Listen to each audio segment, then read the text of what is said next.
What's up, ladies and gentlemen? Today I'm going to go over why you wake up exhausted even after you technically were asleep for like 8 hours or so. What's going on there? We're going to go over the reasons why that is and what you can do to start to turn that around. Because as you can imagine, once you get your rest and your sleep and your rejuvenation back, life gets a whole lot rosier. So, very important step here. If you're already a subscriber, welcome back. If you have no clue who I am, my name is Dr. James Null. I'm a chiropractor who quit doing functional medicine many moons ago because I realized it's nothing more than an expensive way to feel like you're doing something productive for your health. But at the end of the day, you get no true healing. So in 2016, I found Medical Medium Protocols. I've never looked back. I do now have a coaching business where I show others how to get the results that they're after using only Medical Medium protocols. But I also understand not everyone is going to be willing or able to do a coaching program with me. So I want to provide some free value here. Or if you're just checking me out, see what this is all about, it's a good place to start. So let's get into it here. This is not super complicated. Everyone's heard of REM sleep. We know it's important. That's when you're getting that deep, really restful sleep. And basically, that's all that's happening when somebody sleeps 6, especially 7 or 8 hours. They're asleep, but they wake up getting tired. It's because they're not going into REM sleep. The question then is, why would somebody not be able to go into REM deep sleep? That has to do with the all-important adrenal glands, because your adrenals are responsible for making a number of critical hormones in your body, one of which is used to allow your body to go into REM sleep. So our next question after clearing that up is, why would your adrenals not be producing the correct hormones at the correct times of day? So there's really 4 main things when we break it down that can have a negative impact on the adrenal glands. And lots of people are dealing with multiple of these, if not all of them, on a regular basis. So number 1, we have pathogens, things like Epstein-Barr virus and these other chronic hidden viral infections that are such a plague on humanity at this point in time. Let's see, we're going to get into that. Yeah, we'll get into more about why that can throw off your adrenal glands, but that's a big one. Just about everyone is walking around with one or more strains of a herpetic virus like Epstein-Barr. Huge issue today. Number 2 is caffeine. So caffeine, this wrecks your adrenal glands. And I'm not just talking about coffee. I'm talking about all the little ways that people get smaller amounts of caffeine into them on a daily basis. Certainly if you're doing coffee, multiple coffees, espresso, things like that, yeah, you're killing yourself with caffeine.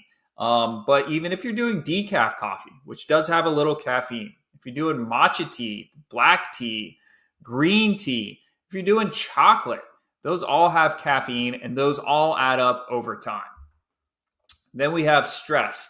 And I'm going to go out on a limb and assume that you watching this have some stress in your life. But this is more of an issue when you go through a big traumatic life event. And then there's the diet. And pretty much everyone, even people who think they're eating super clean and they're eating better than everyone they know, has a diet that is very tough on your adrenal glands. So let's break these down, and then we'll go over how you start to work your way out of this situation here. So you can get deep sleep, wake up fully rested and rejuvenated, and get on with your life. All right, so how do we know if somebody is dealing with a sleep issue that ultimately derives from Epstein-Barr virus? Well, do you have other mystery symptoms? Do you have other things going on? Do you have an autoimmune condition? Do you have something like vertigo or maybe mystery tinnitus? Those all point to an Epstein-Barr infection that's driving these symptoms. So that's one way.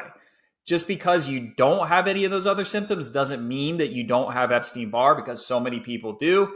It just means it might not have reached a point where it's active and starting to cause problems for you yet. That's great. But how this works is Epstein-Barr, when it gets into stage 3, it will start to attack and try to take over your endocrine system. And when that happens, your thyroid gland is compromised. Then your adrenals have to kind of come in to compensate, and they can make similar hormones to the thyroid hormones, but they're not meant to do that for long stretches of time. So that is enough to stress out or fatigue your adrenal glands, which can cause them to overproduce hormones, underproduce. It just makes them wacky, basically. So that is a big issue for sure. Caffeine. You'll hear all these good things, purported good things about like, oh, if you actually have 1 cup of coffee a day, blah, blah, blah, that is all funded for by people who benefit by you drinking more coffee, by the way. So watch out for that.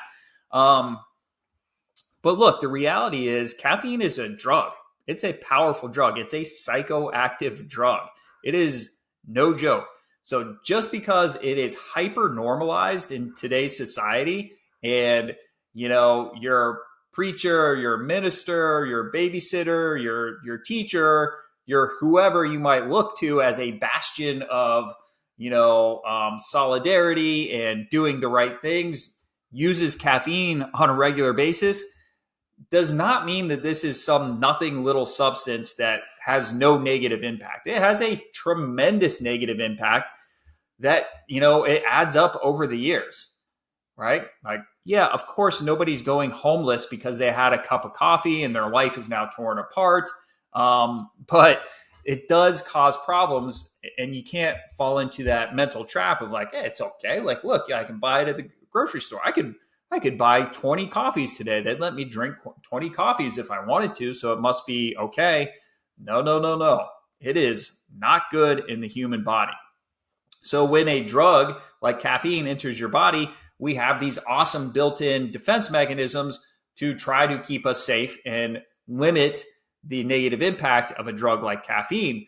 The main one is going to be your adrenals are going to flood your body with the hormone adrenaline, because adrenaline is going to make you push out things in your body. Caffeine being one of them. It tries to get that caffeine out of your body as quick as possible. That adrenaline rush is why people feel like, oh, I'm super sharp, or man, my energy is so good. It's a fake energy. It's just coming from that adrenaline. By the way, that flushing out of the caffeine through the adrenaline is such a rough procedure. It also takes tons of good things with it. You're flushing out tons of good alkaline minerals, calcium, magnesium, all the good things you want in your body also get taken out with it. That's a side note there. But yeah, the constant calling on your adrenal glands every day or whatever it is, once a week, whatever, to produce these large amounts of adrenaline that you're not supposed to have flooding through your body on a regular basis, it tires out your adrenal glands. You're making them do something they are not designed to do on a regular basis, and you're forcing them to do that. That is going to lead to adrenal fatigue. It's going to lead to all sorts of things, bone density issues, hair loss, dental issues. But yes, REM sleep can be affected by caffeine use. So that is something that should be a top priority to figure out how you're going to come off caffeine, which anyone can do if they really want to. All right, next we have stress. And yeah, I mean, if you have like a higher stress lifestyle, maybe you have a very demanding job or kind of not the best situation in your home life or whatever, but maybe it's not an emergency situation all the time, that can add up over the years as well. But if you go through like a divorce or a bankruptcy or the loss of a loved one, or like somebody just you trusted betrays you, let's say, all those things dump large amounts of adrenaline into your system as part of your fight or flight response, right? And that it can, just like the caffeine, but this is a more concentrated amount, that can really throw your adrenal glands off. And sometimes you're not going to see the effects of that for weeks or maybe even many months after that stressful event. So let's say you could go through a divorce in January, and then in June, you realize like, man, I'm tired all the time. Like nothing else has changed. What's going on? And like, well, divorce was 6 months ago.